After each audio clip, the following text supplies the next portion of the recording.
자, 비상계엄과 대통령 탄핵 전까지 우리 경제와 금융, 증시 시나리오를 세 가지로 짚어드렸죠. 조기 탄핵과 향후 정치 일정의 조기 확정, 그다음에 탄핵이 지지부진한 경우, 또 비상계엄 세력의 반격, 이 세 가지 시나리오였는데 물론 세 번째가 최악의 시나리오죠. 탄핵 후 10여일이 지난 지금은 최악의 시나리오를 배제할 수 없는 상황입니다. 국회에서의 탄핵은 비교적 순조롭게 이행이 됐습니다만 헌법재판소의 탄핵 인용 여부도 불투명하고 또 대통령 대행 체제의 순항 여부도 불확실합니다. 무엇보다도 이 비상계엄으로 친위 쿠데타와 내란을 도모했던 세력이 자신들을 합리화하면서 지연 전략을 포함한 법적 투쟁은 물론 여론 전쟁을 불사하겠다고 나섰다는 거죠. 또 정치적 이해가 걸린 이들 일부가 여기에 동조하고 나섰다는 점이 가장 큰 문제입니다. 대통령 자신과 군대 내 사조직, 여기에 대부분의 여당 의원들이 포함되어 있는데 경제와 금융, 증시의 관점에서 이건 불확실성을 더 높이고 불확실성을 더 길게 끌고 가는 악재임이 분명합니다. 자, 여기에 미국 상황도 우리에게 좋지를 못합니다. 트럼프 당선 직후부터 제기됐던 트럼프 리스크에 이어서 미 연준의 금리 인하에 대한 태도 변화가 핵심인데요. 미국 경제 관련 지표는 여전히 견고하고 앞으로는 트럼프발 인플레이션도 우려되는 상황입니다.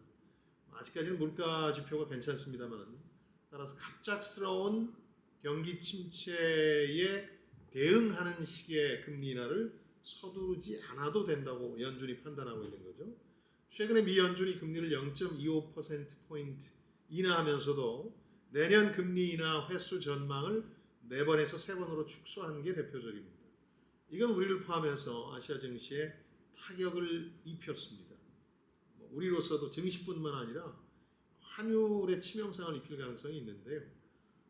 이렇게 되면 한미 금리 차가 지금 1.25에서 1.5%포인트인데 이게 쉽사리 좁혀지지 않을 가능성이 있다는 거죠. 또 여기에 우리의 정치적 불확실성이 길어지고 있기 때문에 원화의 약세가 이어질 가능성이 높습니다.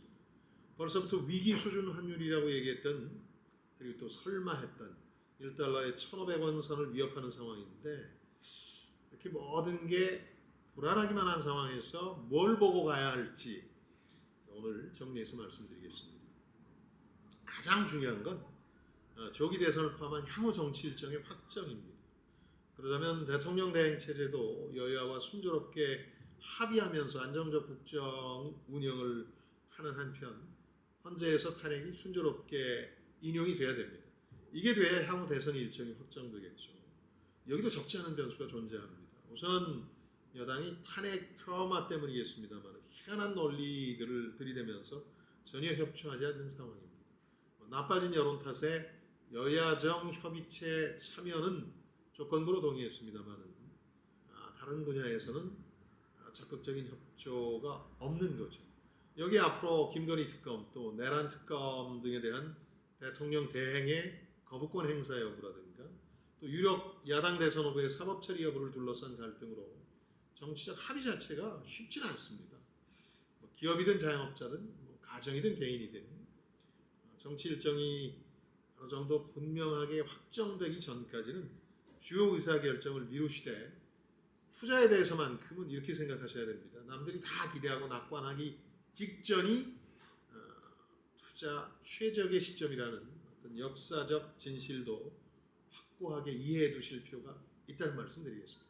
지금까지 김방희였습니다. 저는 여러분들의 성공을 응원합니다. 좋아요, 댓글, 구독 잊지 마시고요. 고맙습니다.